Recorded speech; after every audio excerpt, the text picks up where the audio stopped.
Romance of the Three Kingdoms, Chapter 64. Our story kicks off with Zhang Fei. Now, he's a general we often think of as, all thunder and impetuous charges, usually the first guy in. Right, brute force is usually his go-to. Exactly.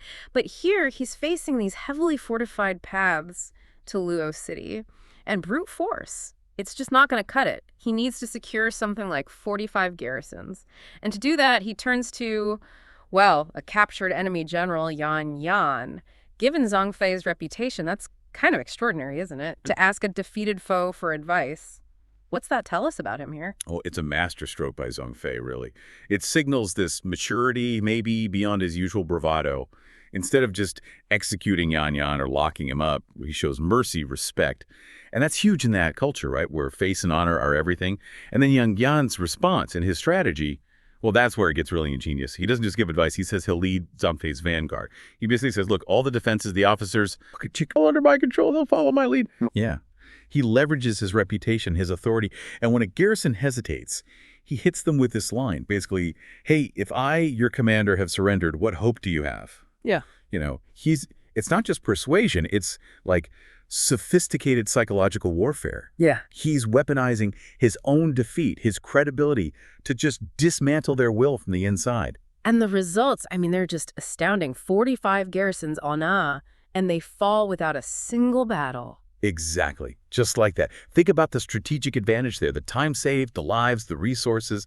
It's incredible. Yeah. Zhang Fei just rides behind Yan Yan, marching through territory that could have cost him months, thousands of men in bloody sieges. It's almost unbelievable. It really demonstrates his deep understanding of, leveraging the human side of war, turning an enemy into an asset.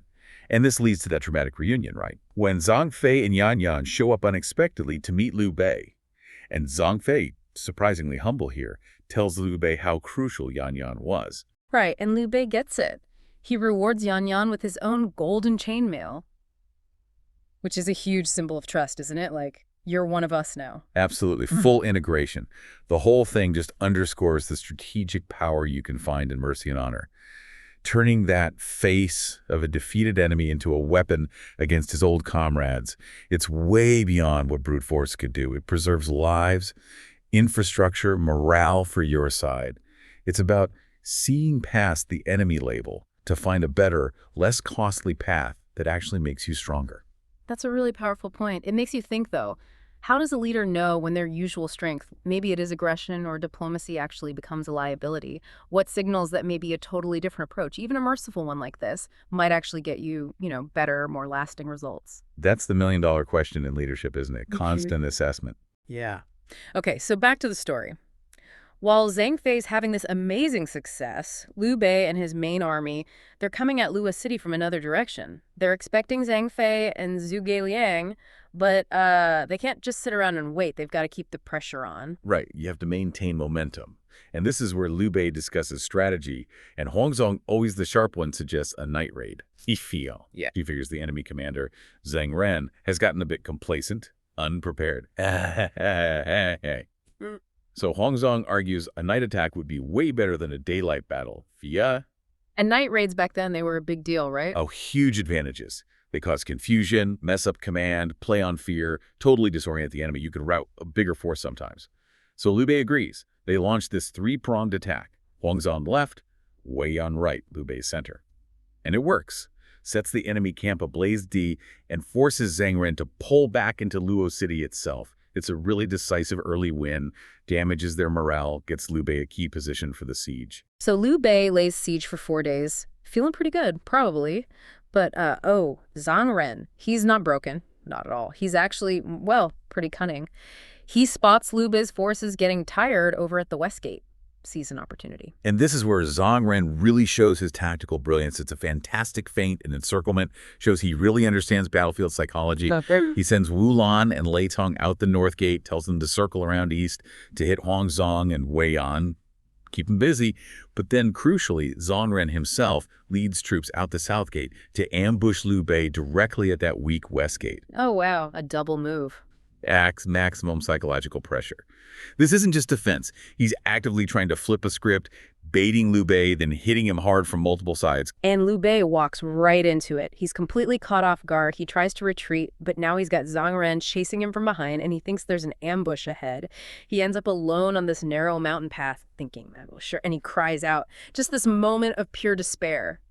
Oh. Basically, ambush ahead, pursuit behind, heaven is destroying me. Yeah, it's a raw moment. Even the best leaders hit that wall, right? When your plan just falls apart because the other guy reads you perfectly. How do you keep your head? How do you look for a way out when you're convinced even fate's against you? It's terrifying. But just when Liu Bei thinks it's all over, what's that noise? Dust cloud in the distance, troops coming. Your heart has to be pounding, right? Absolutely. And this is our first big strategic intervention. It's Zhang Fei and Yan right behind him. They arrive just in the nick of time. Zhang Fei immediately charges Zhang Ren. They have this fierce duel, like more than 10 rounds.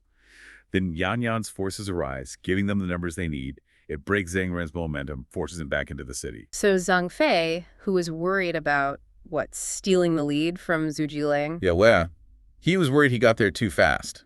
And instead, he ends up saving his sworn brother, Liu Bei, from, almost certain death or capture. Exactly. And this arrival, it isn't just luck.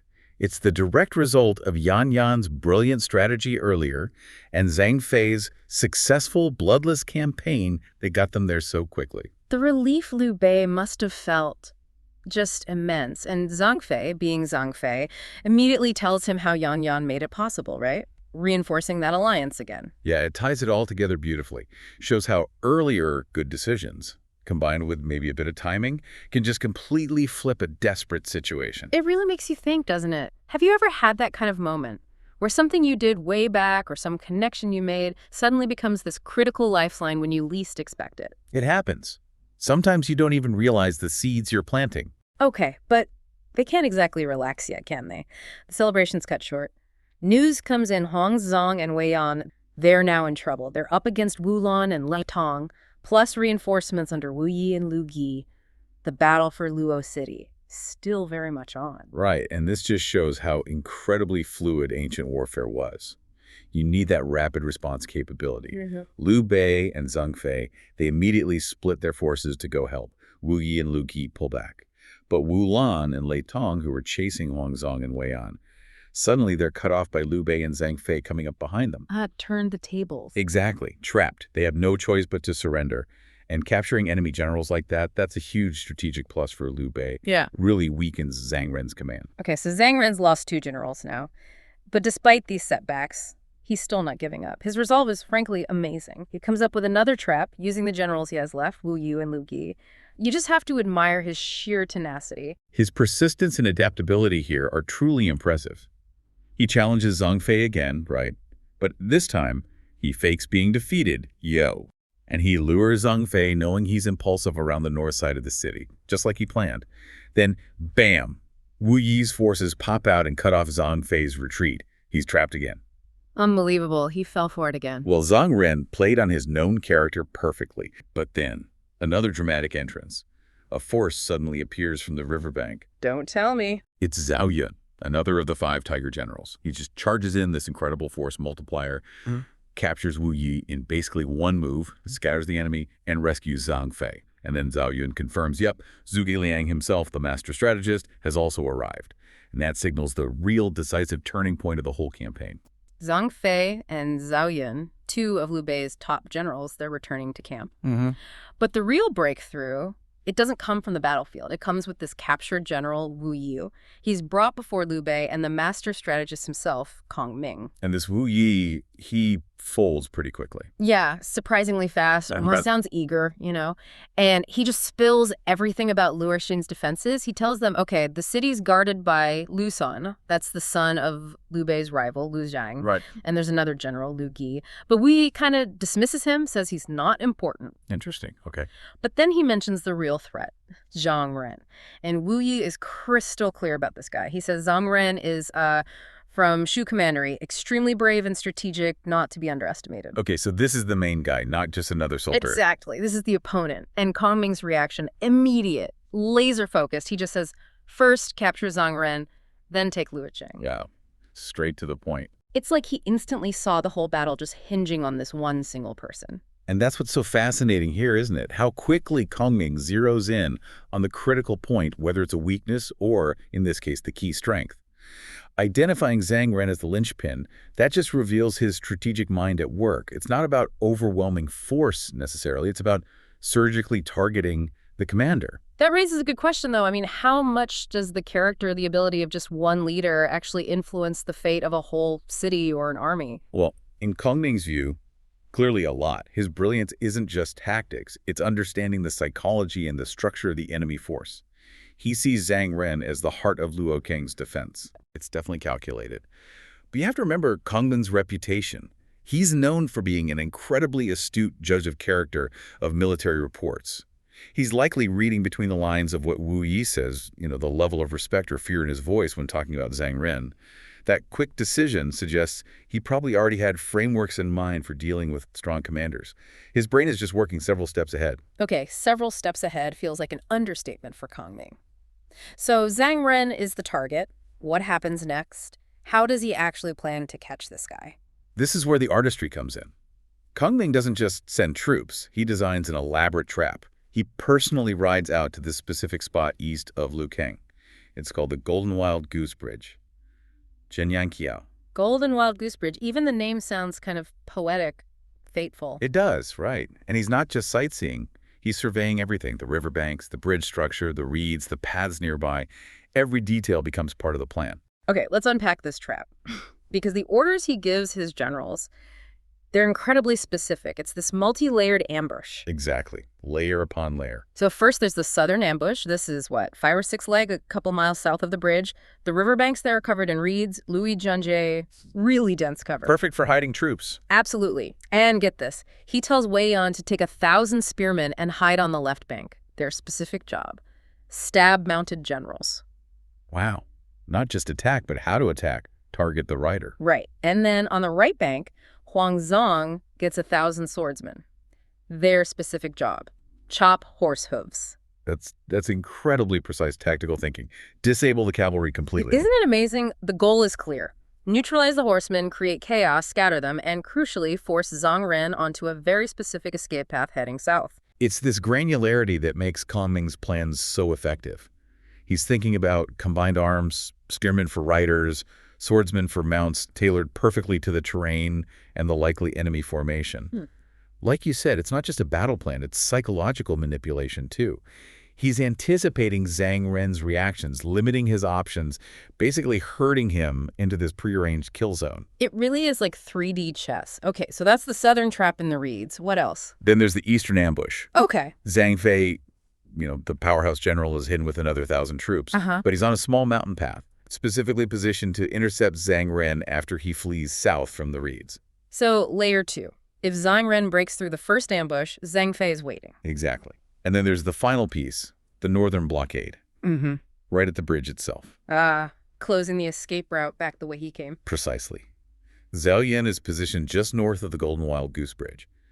His job is critical. After Kongming bade Zhang Ren across the bridge, Zhao Yan's orders are to break the bridge, literally demolish it, and then deploy his troops to block any attempt to retreat north. Man, that's thorough. South is trapped, east is ambushed, north is blocked, and the bridge is gone. There's literally no way out. It's total entrapment. And breaking the bridge, it's not just physical. It's a powerful psychological blow. It screams, "You are trapped, there is no escape." It seals Zhang Ren's fate before the final confrontation even happens. It shows the absolute completeness of Kongming's plan. Okay, the trap is set. It's ingenious. Now, how does he get Zhang Ren to walk into it? This is where it gets really good, right? The lure. And fate plays a hand here, too. Just as the trap is ready, Lu Xing, Zhang Ren's boss, sends reinforcements to Luocheng. 2 generals, Zhu Ying and Zhang Yi. So Zhang Ren probably feels even more confident now. Exactly. He's brimming with confidence. He takes one of the new guys, Zhu Ying, and leads his forces straight out of the city to meet Kongming head-on. He thinks he's got the upper hand. And Kongming plays into this perfectly. His entrance onto the battlefield is just pure theater. It really is. He leads out what the text calls a disordered army, buzhang buji. Like they look deliberately messy, disorganized. Making himself look weak. Totally. Eh. And he's riding his famous four-wheeled cart, dressed not as a warrior, but as a scholar, Right. with his feather fan, surrounded by just a small cavalry escort. It looks almost pathetic. A calculated display of vulnerability. And then the taunt, he basically shouts out to Zhang Ren, "Hey, even Cao with millions of troops ran scared for my name. Who the heck are you to resist surrendering?" Oh, that's brilliant. It's an insult designed to provoke pride and anger. He's playing Zhang Ren like a fiddle. And Zhang Ren falls for it. Hook, line, and sinker.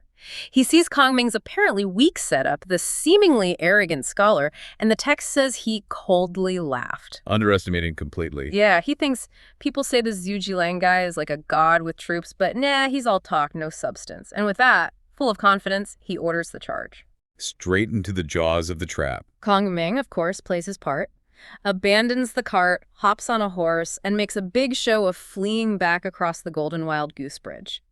Zhang Ren, eager for glory, gives chase without a second thought. The bait is taken. And bam, the trap springs. As Zhang Ren gallops across the bridge, he suddenly sees Liu Bei's forces charging from one side, Yan Yan's from the other. He instantly knows he's been had. The realization must have been chilling. He tries to wheel around, retreat back across the bridge, but it's too late. Zhao Yun's already broken it. No going back. He tries to bolt north, maybe find another way. Nope. Zhao Yun's troops are there, blocking the path completely. Every escape route is sealed. So forced south, his only option is towards those reed beds. Yeah. And then it's just chaos. The ambush begins. You can just imagine it. Wei Yan's spearmen lunging out, stabbing riders, Huang Zhang's swordsmen hacking at the horses' legs, horses stumbling, falling, soldiers being captured everywhere. A perfectly executed slaughter, orchestrated by Kong Ming from miles away, essentially. Zhang Ren makes one last desperate push. He breaks through the reeds with maybe just a few dozen horsemen left, heading for that mountain path. And runs straight into Zhang Fei, who lets out one of his terrifying roars, challenges him, and just like that, the great Zhang Ren is pulled from his horse and captured alive. Incredible. The plan worked flawlessly. And Zhu Ying, the reinforcement general who came with Zhang Ren, seeing how badly things went, he'd apparently already surrendered to Zhao Yun earlier. Smart move, maybe. Definitely the pragmatic move. It really highlights how Zhang Ren's pride was his undoing. He saw weakness where there was cunning. Kong Ming used Zhang Ren's own confidence against him. It's psychological warfare winning before the main clash even fully happens. So the linchpin is captured. Zhang Ren, the brave and strategic general, is now a prisoner brought before Liu Bei and Kong Ming. What happens now? This is where the story takes another fascinating turn, focusing on character and loyalty. Liu Bei, who often comes across as, quite gracious, urges Zhang Ren to surrender. He points out, reasonably, that lots of other Shu generals have already switched sides. He's offering him a way out, basically. Keep your life, join us. A practical offer from a leader building a coalition. But Zhang Ren, he's having none of it. Yeah. His response is immediate, furious, completely defiant. He shouts, "Loyal subjects would never serve two masters." That famous line, "Zhongchen Quinishi Zhong." Wow. Powerful words. No compromise there. None at all. Liu Bei, who seems genuinely impressed by this fierce loyalty, even in an enemy, tries again. Says he'll spare his life. Still trying to win him over. But Zhang Ren just doubles down. "If I surrender today, I won't surrender in the future. Just kill me quickly." And he keeps cursing loudly. He's made his choice. He values his loyalty, his honor above his own life. Yeah. And Liu Bei is actually reluctant. He doesn't really want to kill such a loyal guy, even though he's the enemy. It puts him in a tough spot, his political goals versus his admiration for this kind of integrity. And this is where you see a real clash of values, don't you? Liu Bei represents a kind of pragmatism, valuing allegiance and expansion. Zhang Ren represents an older, almost absolute code of loyalty to one master, one cause. So what does Kong Ming do, the ultimate strategist, the pragmatist? Kong Ming makes the decisive call. He orders Zhang Ren's execution. But, and this is crucial, the text says he does it to preserve his name. Ye Quan Qi Ming. To preserve his name, meaning to let him die upholding his principles. Exactly. It's not presented as a punishment, but almost as a mark of respect. Kong Ming, despite his strategic ruthlessness, recognizes the depth of Zhang Ren's moral conviction. He allows Zhang Ren to die as the loyal hero he insisted on being. It's about honoring that unwavering code. That's actually quite profound. The man who trapped him also, in a way, honors his final wish. It is. And Liu Bei, though initially reluctant, is also deeply moved. He orders Zhang Ren's body to be buried respectfully right there beside the Golden Wild Goose Bridge as a monument to his loyalty. Wow. And there's even a poem about him, right? Praising his loyalty. Yeah. Yes, a later poem in the text highlights this. A loyal hero would never serve two masters. General Zhang's loyalty and bravery live on after his death. His uprightness is like the moon in the sky, its light shining on Luocheng night after night. It shows how his stand resonated. It definitely suggests they saw something truly exceptional in his defiance. Absolutely. It's that recurring theme in history and literature, admiring the moral courage of a defeated enemy. Zhang Ren lost the battle, lost his life, but secured his legacy as this symbol of unwavering loyalty. Okay, so Zhang Ren, the main obstacle, is gone. Honored in death, but gone. What happens to Luocheng now? Does it just fall? Well, things move very quickly. The very next day, Kong Ming uses the situation to his advantage. How so? He sends Yan Wu Yi, remember him, the guy who gave the intel, Yeah. and other Shu generals who had recently surrendered, sends them all to the walls of Luocheng. To call for the city to surrender, using former comrades to persuade them. Exactly. Trying to avoid more fighting, they stand outside the gates and basically tell the defenders, look, your best general is gone, join us, it's over. And how does that go down? And what about Lu Gi, the guy Wu Yi called unimportant? Lu Gi is still there, and he actually curses them from the walls. He's trying to put up a brave front, maybe rally the remaining troops. So still some defiance left. Does this mean another fight? You'd think so, right. But then comes another twist, a really surprising one. Okay. Remember Zhang Yi, one of those reinforcement generals who arrived with Zhu Ying just before the battle? Yeah, the other new guy. Well, while Lu Gi is up there cursing, Zhang Yi, inside the city, suddenly draws his sword, cuts down Lu Gi, and throws open the city gates. He surrenders Luocheng from within. Whoa. Just like that. An internal betrayal. Just like that. Liu Bei's got Luocheng.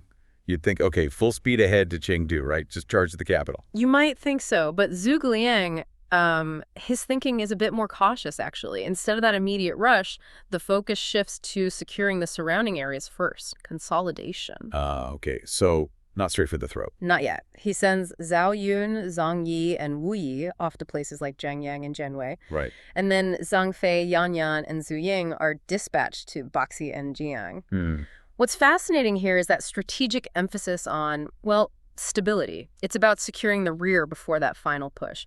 It's a classic military idea, but Zhuge Liang really applies it smartly here. It's not just about winning the next battle, it's about holding the territory long term. That makes a lot of sense, yeah.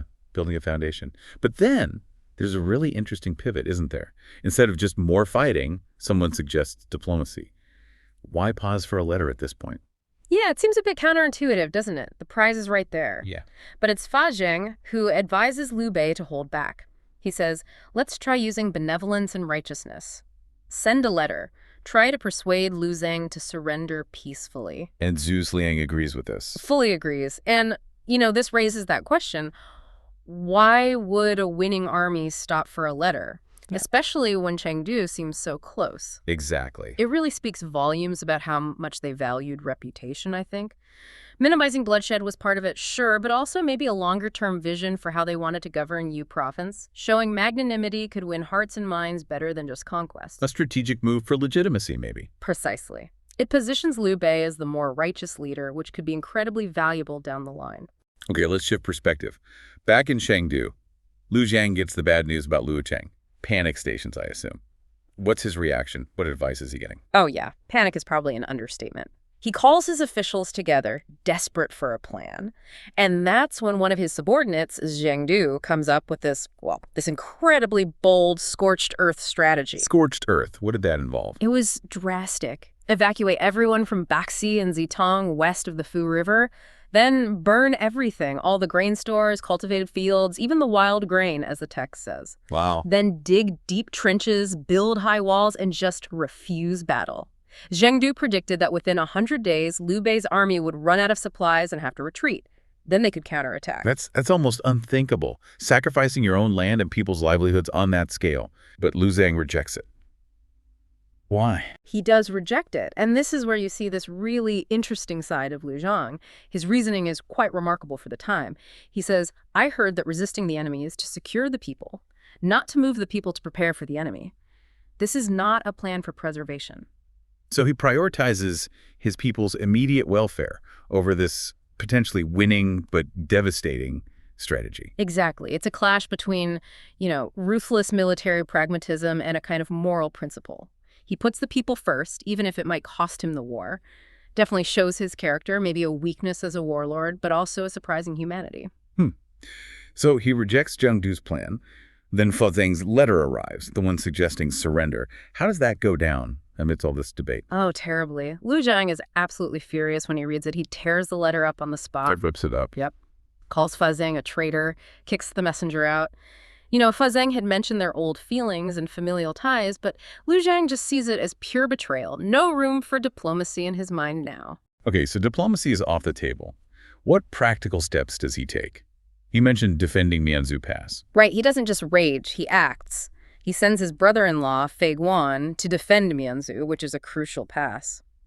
Li Yan, a capable general from Nanyang, joins him, and they have 30,000 troops. It's a serious defensive force. And there was something about asking for help from Han Cong, from Zhang Lu. Yes, another sign of desperation, really. The prefect Dong, he suggests it, even though Lu Zhang and Zhang Lu have this long-standing feud. Dong, he uses that great analogy, if the lips are gone, the teeth will be cold. Meaning if Lu Zhang falls, Zhang Lu is next. Exactly. Survival makes strange bedfellows. Lu Zhang, seeing how dire things are, agrees and sends off a letter asking for help. So things are really heating up on that eastern front. Okay, so Liu Bei is advancing, consolidating, trying diplomacy. Lu Zhang is scrambling, making moral choices, calling for aid. Yeah. Now let's dramatically shift focus, like you said, way over to the west. A different kind of drama is playing out there, involving someone we know well, Ma Chao. That's right. Ma Chao. Remember, he was defeated earlier, fled to the Qing territories. He's spent over 2 years rebuilding his strength, making alliances with the Qing tribes. That he's been successful? Quite successful. He's managed to conquer several prefectures in the Longxi region. Most places actually surrendered to him pretty willingly. But there's one holdout, the city of Zhisheng. It's proving tough to crack. Zhisheng. And the governor there, Wei Kang, he's in a tight spot, isn't he? He keeps asking for help from Xiao Yuan. Yes, repeatedly asking for help. But Xiao Yuan is sticking to the letter of his orders from Cao Cao. No explicit command to move, so he stays put. Wei Kang is isolated. So eventually, Wei Kang feels he has no choice but to surrender to Ma Chao. Does everyone agree with this? No, not at all. His counselor Yang Fu argues very strongly against it, vehemently. He calls Ma Chao a rebel and pleads with Wei Kang not to surrender, appealing to his honor. It really brings up that tough question, When is loyalty to a distant, maybe uncaring, lord less important than just saving your city, your people right now? Wei Kang ultimately decides surrender is the only option left. Okay, so Wei Kang surrenders. You'd think Ma Chao would be pleased, right? Gets the city without a final assault. But that's not what happens, is it? This is where it gets really dark. It gets incredibly dark and shocking. Ma Chao accepts the surrender, but then he becomes enraged. He declares Wei Kang's surrender wasn't sincere because it only happened because Wei Kang was desperate, under duress. Wait, he blames him for surrendering too late? Essentially, yes. The irony is just staggering. Wait. Ma Chao, himself a rebel against the Han, condemns Wei Kang for what he sees as an insincere, forced surrender, and then he executes Wei Kang. Just Wei Kang. No. Wei Kang and his entire family, over 40 people, men, women, children, the text says no one was left alive. My God. That's appalling brutality, even for this era. It really is. It paints the stark picture of Ma Chao's ruthlessness. The danger of crossing him, or even just appearing to, was immense. But amidst all that horror, Yang Fu, the guy who argued against surrendering, Ma Chao spares him.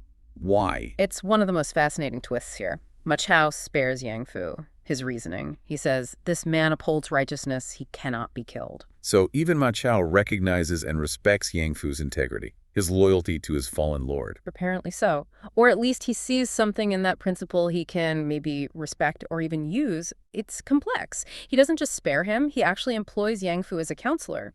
And he accepts Yang Fu's recommendations to appoint 2 other men, Liang Quan and Zhao Qua, as military officers. Wow. So Ma Chao, the butcher, sees value in righteousness, at least in others. It seems that way. It shows how even someone that brutal could recognize and maybe even exploit principles like loyalty when it suited them. It's a really critical detail for understanding how power and allegiance worked then. Very unpredictable. Okay, so let's follow Yang Fu.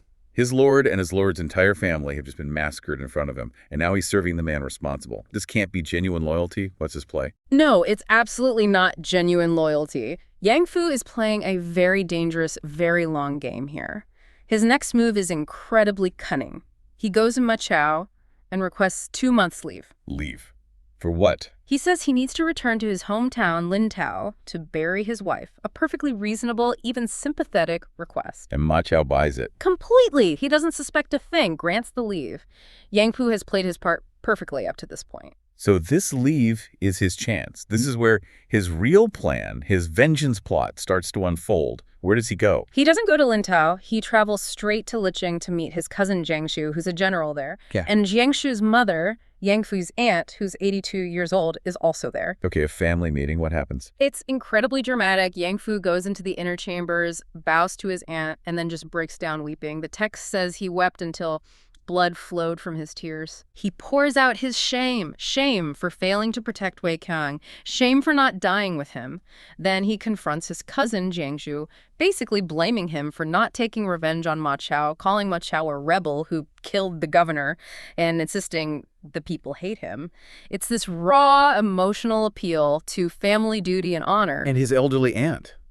She must have been shocked, but you said she plays an active role. She plays a crucial role. She doesn't just listen sympathetically. She steps in decisively. She summons Jiangshu right there and then, and she directly blames him for Wei Qiang's death, echoing Yang Fu's sentiment. Putting the pressure on her own son. Big time. Wow. Then she turns to Yang Fu and asks him why he's serving Ma Chao if he feels this way.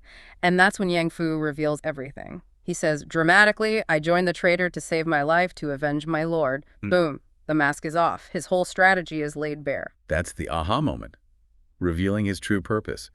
But Jiangshu is still hesitant, right? Ma Chao's famously brave. He is hesitant. He points out Ma Chao's fearsome reputation in battle. But Yang Fu has thought this through. He counters that Ma Chao has courage but no strategy, making him easy to plot against. He thinks Ma Chao is predictable. Predictable, maybe reckless, and then Yang Fu reveals his ace. He's already been working on the inside. Remember Liang Quan and Zhao Qua, the officers he recommended to Ma Chao? The ones Ma Chao appointed on his advice. Exactly. Yang Fu reveals he's secretly arranged with them to be his inside agents, ready to turn when the time is right. Clever. Very clever.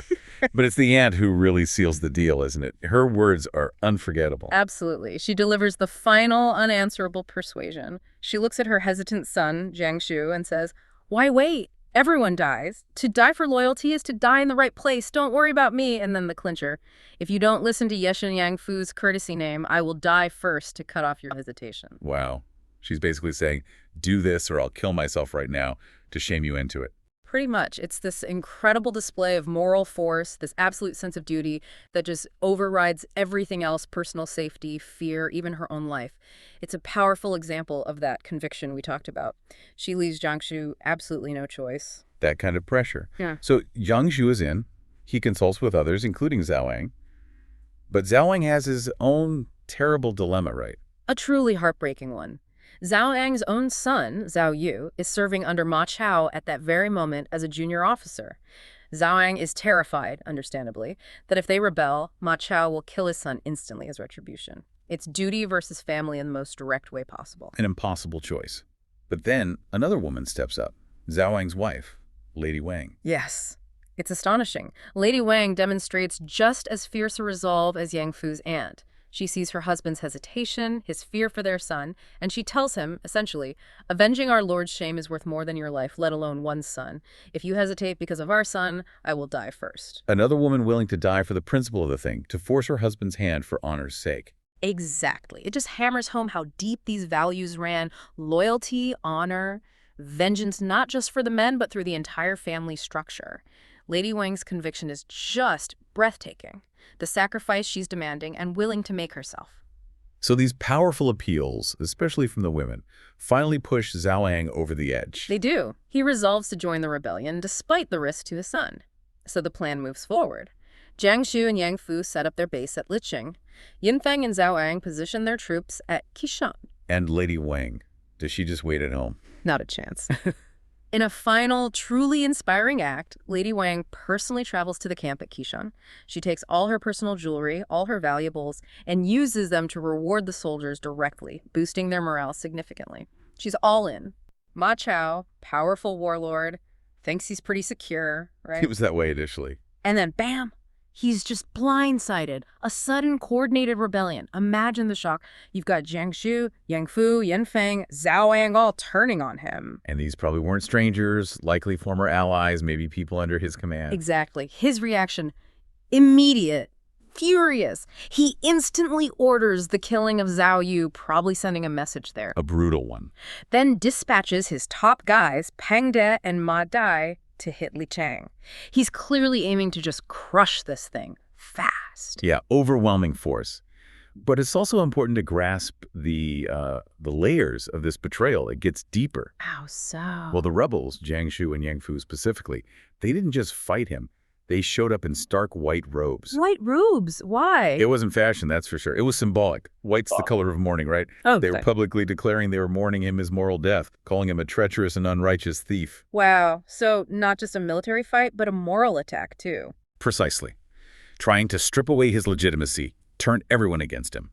It's classic political warfare hit the reputation, not just the army. And at first, Ma Chao, being the warrior he is, well, it seems to work for him. He charges in, furious, beats Jiang Zhu and Yang Fu pretty quickly. They retreat. He's pursuing, probably thinking he's got this handled. But here's the twist. Just as he's pressing his advantage, boom, the tide just turns completely. What happened? A pincer attack. Yin Feng and Zhao Wang, they were waiting, hit him from behind, throws his forces into chaos. Oh, an ambush. Nasty. And before he can even really deal with that, Cao Cao's general, Xiahou Yuan, shows up.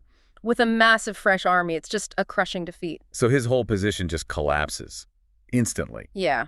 It's a real masterclass in how fast things can go south in war, isn't it? Definitely. And that defeat just triggers this chain reaction. Pure desperation sets in. Right. So Ma Chao, what's left of his army, they flee towards Luocheng, looking for refuge. But what he finds there is maybe the worst betrayal of all. The city gates slammed shut against him. Oof. So who would do that? Betray him that completely? Yeah. Turned his own safe haven into a trap. Well, the calculation, the animosity, it must have run deep. And the answer is just shocking. Brutal, so personal. It's Liang Quan and Zhao Guo. Figures from within his own sphere, potentially. And from the city walls, they don't just shout insults. They do something truly horrific. It's beyond just war. What is it? They massacre Ma Chao's wife, Yang Shi, his 3 young sons, over 10 other close relatives. Oh, my God. And then they throw the bodies down from the walls right in front of him. Oh. The text says he's so overcome, grief, rage, he nearly falls off his horse. It's not just losing, it's the annihilation of his family, his future. Unimaginable, that kind of personal wound in the middle of all this. Absolute despair, absolute fury. It really is. And you see here, when betrayal and loss hit that extreme level, especially mixed with the political violence already happening, well, it almost guarantees this unstoppable spiral of vengeance. There's no coming back from that calmly.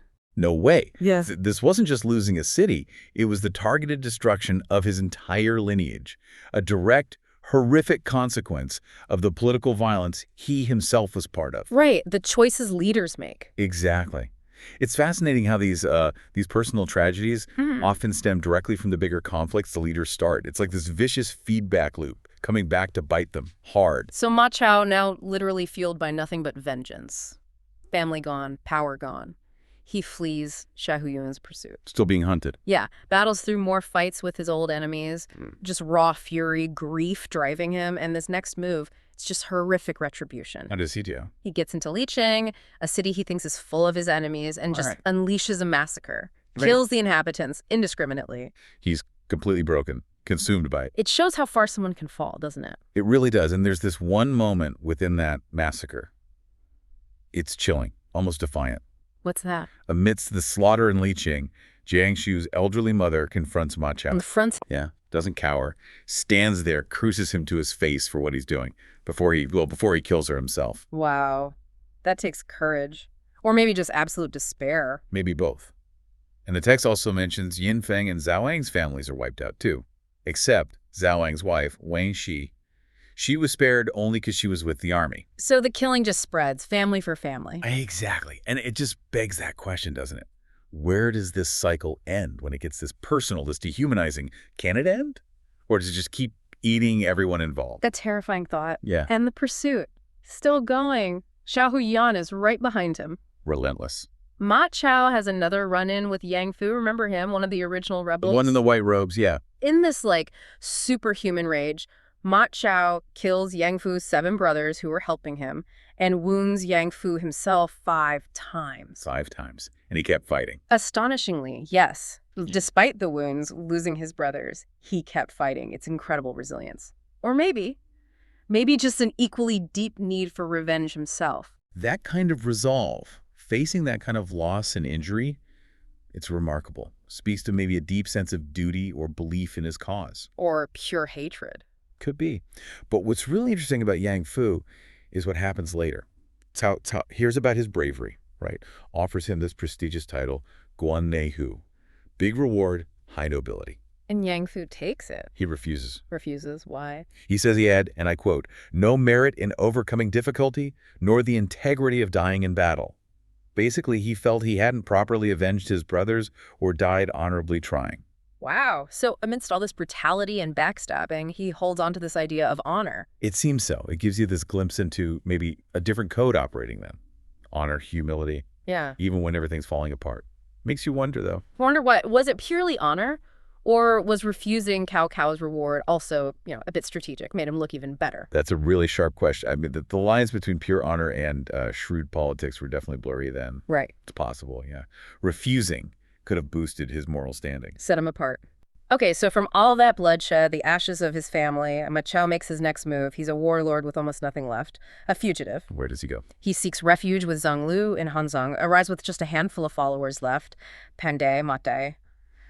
The loyal few, quite a fall for a guy who commanded huge armies. Humbling, yeah. Yeah. But Zhang Lu, the ruler there, he doesn't just see some defeated refugee. He sees an asset. A military asset, even after all that. A volatile one, sure, but still valuable. Zhang Lu's thinking strategically. Ma Chao's reputation as a warrior is still huge. He thinks Ma Chao could help him conquer Yizu to the west and resist Cao Cao in the east. So using Ma Chao to boost his own power. Exactly. It's pragmatic. Potential gain outweighs the baggage of Ma Chao's past, at least initially. And to kind of seal the deal, make sure Ma Chao stays loyal, Zhang Lu has an idea. What's that? Marriage. Offers his own daughter to Ma Chao. Classic move. Right. Bind a powerful general to your family, your cause. Seems like a fresh start for Ma Chao. A chance to rebuild. It looks that way for a minute. Yeah. But then the internal politics kick in. Zhang Lu's court isn't unified on this. Complications arise. Yeah. Who speaks up? One of Zhang Lu's generals, Yang Bo, he steps in, advises against the marriage. Explicitly. Why? On what grounds? He's direct. Harsh, actually. Reminds Zhang Lu that Ma Chao's previous family tragedy's wife, kids killed, were, quote, his own doing. Ouch. That's blunt, basically calling him unstable, a liability. Pretty much. Judging his character, saying his past wasn't just bad luck, it was him. Warning Zhang Lu that bringing Ma Chao into the family could be inviting disaster. So how does Ma Chao take that news? Predictably, he is furious. Hears about Yang Bo's advice, sees it as a massive insult, a threat to this new beginning. And knowing Ma Chao's temper. His immediate reaction. He wants to kill Yang Bo. Right there, you see that volatility again, the thing that's already cost him so much. Which, of course, is just going to create more problems. Exactly. Yang Bo, now terrified for his life, and his brother Yang Song, who's also influential, they start actively plotting against Ma Chao. So much for a fresh start. The place is already hostile. Wow. So while all that's brewing inside Hansong, the bigger picture keeps shifting too, right? Oh, yeah. The wheels are always turning. Liu Zhang of Sichuan, he's getting desperate. Liu Bei is pressing him hard. Right, Liu Bei's expansion. So Liu Zhang sends an envoy, Huang Quan, to ask Zhang Lu for military help. Perfect example of how fluid alliances were, isn't it? Enemy of my enemy. Maybe my friend for a bit. For now, anyway. Yeah. And this envoy, Huang Quan, he's smart. Doesn't go straight to the top. No. Who does he approach? He goes to Yang Song first. Knows he has influence, especially now that he and his brother are scheming against Ma Chao. Ah, playing the internal politics. Clever. Totally. Huang Quan promises a huge prize. 20 prefectures if Zhang Lu helps out. Classic move. Find the gatekeeper, offer something big, leverage their existing beefs. 20 prefectures is massive. Huge incentive. So Yang Song, seeing his chance maybe to get rid of Ma Chao and gain territory, what does he do? He goes to Zhang Lu, uses this old, powerful argument, the lips and teeth analogy. And lips and teeth, how does that work? Says Sichuan and Dongchuan, Zhang Lu's area, are like lips and teeth, interdependent. If one falls, the Sichuan to Liu Bei, the other, Hanzong is exposed, vulnerable. If Luocheng goes down, Zhang Lu is next. An argument based on mutual survival. Very persuasive. But it raises that question again, doesn't it? How much is an alliance really worth? What are the hidden costs, especially with promises this big and all this internal plotting already happening? It's never just about the troops, is it? It's about trust, history, persuasion. Exactly. And not everyone buys it. Zhang Lu's advisor, Yan Pu, he throws up a red flag. A voice of caution. Yeah, says, hold on, don't trust Lu Zhang. Reminds Zhang Lu they've had feuds before. Says Lu Zhang is probably lying about those 20 prefectures just because he's desperate. So, a reality check. Don't trust big promises from desperate people you already have bad blood with. Seems sensible. A stark warning, right? The best offers might hide the biggest traps. And this whole exchange, the plea for help, the internal scheming, the promises, the warnings, it just perfectly shows that constant negotiation, the fluid loyalties, the complex strategic games of the three kingdoms. Everyone maneuvering. Constantly. Weighing past grievances, future hopes, immediate threats. It's a masterclass in how power works when there's no central control. So, as Zhang Lu is mulling all this over Lu Zhang's plea, Yang Song's argument, Yan Pu's warning, the scene ends with this real dramatic moment. Yeah. What happened? An unnamed warrior steps forward, big presence, confident, makes this incredibly bold claim. Which is? Says he will capture Liu Bei himself, secure that promised territory for Zhang Lu. Well, it just steps up and says, I'll handle it.